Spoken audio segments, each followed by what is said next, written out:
Hello everybody, Blake Reiter here, bringing you another Lighthouse Quick Take.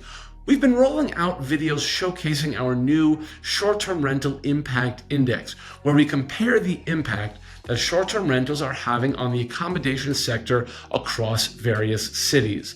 Thus far, we've done the United States as well as Europe, and now we are going to showcase Asia. More specifically, we will show key cities in the Asia Pacific region. So I'm going to share my screen. Really quickly, I'm not going to spend too much time on this slide, but this details the factors and criteria currently being considered in this, which is our V1 of our short-term rental impact index. For more detail here, go to Lighthouse's YouTube page, and you can find the equivalent videos for Europe and the United States, and I go through this in more detail. And now on to the data. So what we see here on the left is the Asian Pacific city least impacted by short-term rentals, which is Vientiane. And on the right, we see the city most impacted, which is Kuala Lumpur. And all the other cities we see here are inserted to scale based on the impact short-term rentals have on the accommodation sector in that market. And what probably jumps out to everyone immediately is how far ahead Kuala Lumpur is in terms of short-term rental impact, more so than all other cities, and it's by a huge margin. Now, digging into this, what's really driving this is the proportion or the ratio of short-term rentals that are appearing in Booking.com search results.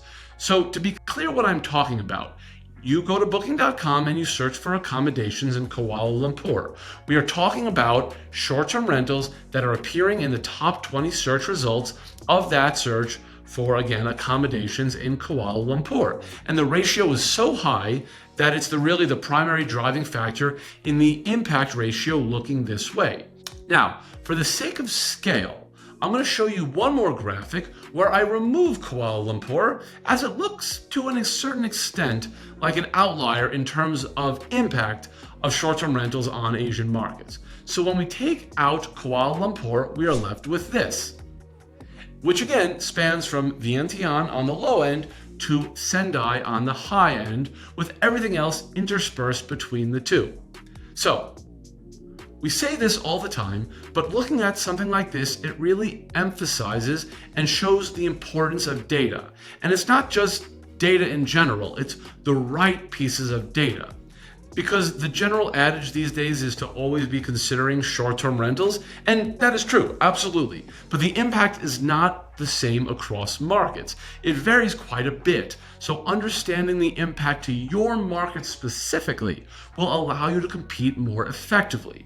If your market is heavily impacted, you better be considering short-term rentals in your commercial strategy. But if you're on the lower end, still consider them, but you might have a bit more freedom in terms of how you price and distribute your hotel rooms. Thank you as always for joining us and tuning in. My name is Blake Reiter, and this has been Lighthouse Quick Takes.